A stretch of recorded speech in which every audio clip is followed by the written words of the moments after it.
What up, geeks? Welcome back to our channel. I'm Mick Fraser, and today I'm taking a look at Phantom Doctrine. For those of you who do not know, Phantom Doctrine is a Cold War era spy thriller. Yep, believe it or not, we're still making those. And it's very welcome, I might add. From Creative Forge Games. It's set in 1983, it's the height of the Cold War, it's espionage and spies and commies and terrorists and all that good juicy stuff that we miss about the Cold War. Do we miss that stuff? Anyway, it's very much like XCOM. To call it a rip-off would be a little bit unfair. I wouldn't say it would be entirely inaccurate to call it an XCOM rip-off, but it would be a little bit unfair.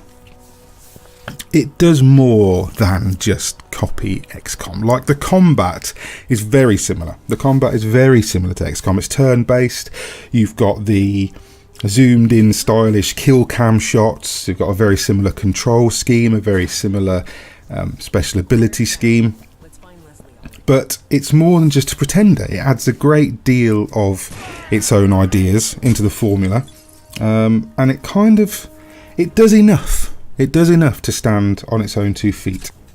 Because it's not just all about combat. Like, XCOM's very combat-based, very mission-based. Like, if you're not in the missions, the stuff in the base is quite straightforward.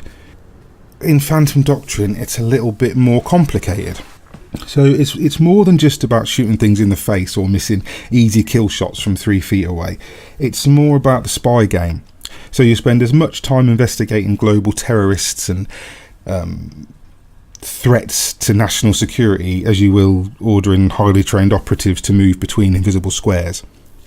In addition to putting boots on the ground, you will have to actually investigate the enemy. So you have got to play the spy game. Literally, you need to build a team of operatives, and from that pool of operatives you will send them on missions around the world, and they will fly to places and they will snoop and investigate and generally espionage the shit out of the enemy and report back to you with information from which you will extrapolate dossiers on the enemy. And which is quite cool. It's almost like a mini game. It's fairly straightforward stuff, but it is I found it to be really quite relaxing and really quite enjoyable to sift through the evidence.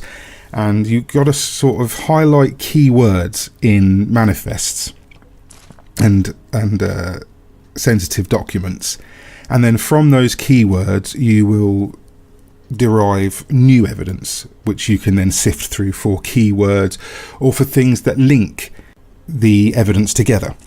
Now, eventually you'll build one of those really cool string map things that they have in spy movies, which you've sort of got a cork board on the wall and you've got all these pins and stuff with bits of string tying them all together to sort of create your investigation. And it's really cool. It feels really cool. You feel like you're kind of achieving something, even though it's pretty straightforward. Like, you can't really fail it. You can't get it wrong.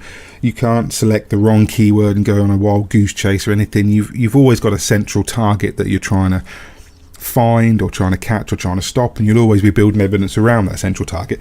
But it's still pretty cool.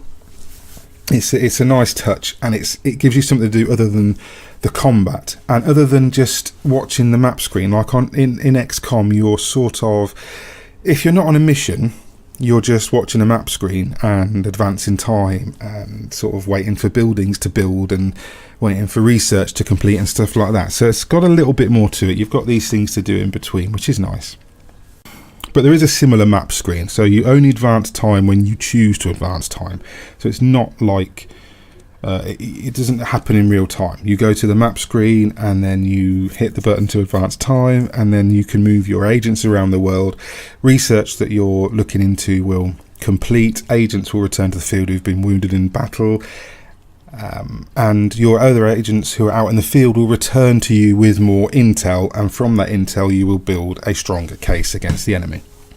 It's essential to do this, right? It's more than just a little mini game. The more evidence that you build, the more information that you gather about a given enemy, the more bonuses you'll get within the missions. Like, you'll get optional objectives and you'll get new tech that you can scavenge while you're out there. You'll pick up equipment to bring back. You might go down different tangents of the investigation and open up different missions which you can choose between. So it's pretty cool. It's like it's not just about finding the high value targets, but that's the main crux of it. So like in XCOM, government funding is how you build your base. So you research new gear and weapons, and then you outfit your team with said gear and weapons before you send them into the field. So there is permadeath. If somebody dies out in the field, then they're gone. You can't bring them back. You don't get as attached because you don't build them up from scratch. It's not like you create them and you don't name them, you don't choose what they look like, you don't choose their backstory and all that stuff. It's a little bit less of an attachment thing. But it's still really upsetting if you've got an agent that you've taken through, a lot of missions, and you've built them up and you've promoted them and you've unlocked a lot of their skills and perks, and then they die in battle because you made a stupid mistake. You can save scum it. So again, there are ways to avoid death unless you choose the Iron Man mode, which there is. But you do have a danger level for your headquarters. You have a hideout where you're working out of, whether you're KGB or CIA, and you will constantly be monitoring the danger level. If it gets too high, your hideout is in danger of being found, so you have to move it to a new location. I haven't noticed anyway all that much of a penalty for doing that yet. Like, I've moved headquarters quite a few times and I've not ever had a major issue from it. But it's quite fun. It's another thing where it gives you something to worry about a little bit, so that you're not just, it kind of ups the stakes a little bit, maybe artificially, but it is pretty cool that it does that. In combat, that really annoying chance to hit thing is not present. You always hit the target. Well, not always, 95% of the time hit the target. They can roll a dodge, but 95% of the time you'll hit them. The damage is determined by several factors. So like cover, you've got high and low cover, or full and half cover should I say, and you might be wearing armor, or you might not have clear line of sight to the target. Things like that will affect how much damage you do. Also, you have to monitor your team's mental health to a certain extent. So they will panic, they will get scared, they will react badly if someone next to them gets the brains blown out. So there's those elements to consider, but obviously there are perks and skills and abilities that you unlock throughout the game which will toughen your soldiers up. You can send your agents up. You can send them out on special training missions which cost you money but are always really useful. Like, you might have one of your agents selected for a marksman program, which is obvious, the benefits of that, but you'll also have them selected to go and learn advanced interrogation skills or advanced espionage skills. You have agents that you can train to be really good at lock picking or really good at hacking computer systems. Some of them are really good at close quarters combat or stealth, and it really does let you choose a team that you're comfortable playing with. Like, if you want to play mostly stealth, you can sort of groom a team that way so that the onus is on stealth.